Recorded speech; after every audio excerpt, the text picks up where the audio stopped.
हाय, आपके साथ मैं हूं पूर्णिमा मिश्रा TV9 भारतवर्ष के डिजिटल प्लेटफॉर्म पे। और आज उसी मुद्दे पर बात होगी जिसे लेकर पहले बाहर बयानबाजी होती रही, और क्योंकि संसद का मॉनसून सत्र जो शुरू हो चुका है, जिसमें मुद्दा उठाया कल रवि किशन ने। जी हां, ड्रग तस्करी की बात हो रही है, ड्रग के इस्तेमाल की बात हो रही है। और रवि किशन ने कल ये बहुत गंभीर मुद्दा उठाया जब सदन के भीतर, और उन्होंने ये भी कहा कि एनसीबी की तरफ से इस मामले में जो जांच की जा रही है वो बहुत अच्छी दिशा में आगे बढ़ रही है। उन्होंने चीन और पाकिस्तान का भी जिक्र किया कि वहां से मादक पदार्थ आ रहे हैं, और ऐसे में इन पर रोक लगाना सरकार को और सख्ती दिखाना बहुत ज्यादा जरूरी है। जिसमें रवि किशन ने कल अपनी स्पीच में सदन के भीतर बॉलीवुड का भी जिक्र किया, और उन्होंने ये भी कहा कि बॉलीवुड में भी ड्रग्स का इस्तेमाल होता है और लोग इसका सेवन करते हैं। इस पर भी शिकंजा कसना बहुत ज़्यादा ज़रूरी है। और जाहिर बात है, ये उनका स्टेटमेंट आया अभी रिसेंटली जो एनसीबी की तरफ से एक्शन लिया गया उसके आधार पर। लेकिन अब उसके बाद जो उस पर रिएक्शन आए हैं, प्रतिक्रियाएं आई हैं,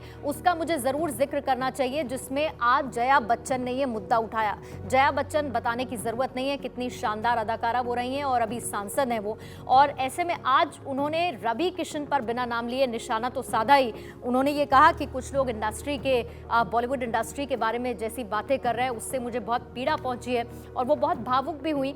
उन्होंने ये भी कहा कि कुछ ऐसे लोग हैं वो जिस थाली में खाते हैं उसी में छेद करते हैं। हालांकि रवि किशन का नाम उन्होंने नहीं लिया, लेकिन उनका सीधा निशाना रवि किशन पे था। बॉलीवुड इंडस्ट्री का उन्होंने जिक्र किया, और उन्होंने ये कहा कि ये इंडस्ट्री सबसे ज़्यादा टैक्स सरकार को देती है। ऐसे में सरकार को भी बॉलीवुड इंडस्ट्री के समर्थन में आना चाहिए।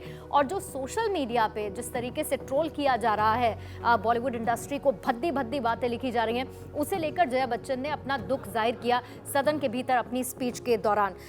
हालांकि इसमें दो बातें ज़रूर इंपॉर्टेंट हैं।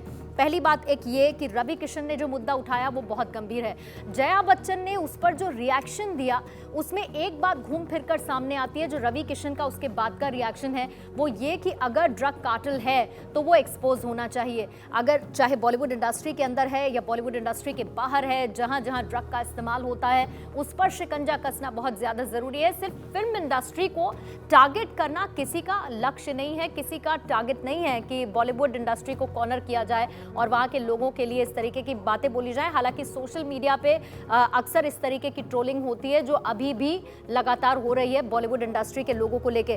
तो जो कुछ भी जया बच्चन ने कहा उस पर बहुत इंपॉर्टेंट रिएक्शन आया कंगना रनौत का भी। अभी तक जब तक मैं ये वीडियो रिकॉर्ड कर रही हूँ, कंगना रनौत ने बहुत बड़ी बात जया बच्चन को लेकर बोल दी। उन्होंने ये कह दिया कि अगर मेरी जगह श्वेता होती तब भी क्या आप इसी तरीके की बात करती, और भी कुछ बातें कंगना रनौत ने कही हैं। कुल मिला के जिस चीज़ को लेकर बयानबाजी बाहर हो रही थी अब वो सदन के भीतर भी होने लगी है। लेकिन इन सब में इम्पॉर्टेंट बात ये है कि अगर किसी भी तरीके का ड्रग कनेक्शन है तो उसकी जांच आगे बढ़ना बहुत ज़्यादा ज़रूरी है, चाहे वो बॉलीवुड इंडस्ट्री के अंदर हो या फिर उसके बाहर हो। और इसे लेके जजमेंटल होना बहुत ज़्यादा मुझे लगता है कि वाजिब नहीं है। लेकिन आप लोग इसे लेकर क्या सोचते हैं? जो रवि किशन ने कहा वो कितना सही, कितना जायज़ है, और उसका जो रिएक्शन आया जया बच्चन का उस स्टेटमेंट पर, और जो कंगना रनौत ने कहा उसे लेकर आप क्या सोचते हैं? अपनी राय आप ज़रूर दीजिएगा। लेकिन कुल मिला के एनसीबी की जांच अब आगे बढ़ रही है, और धीरे धीरे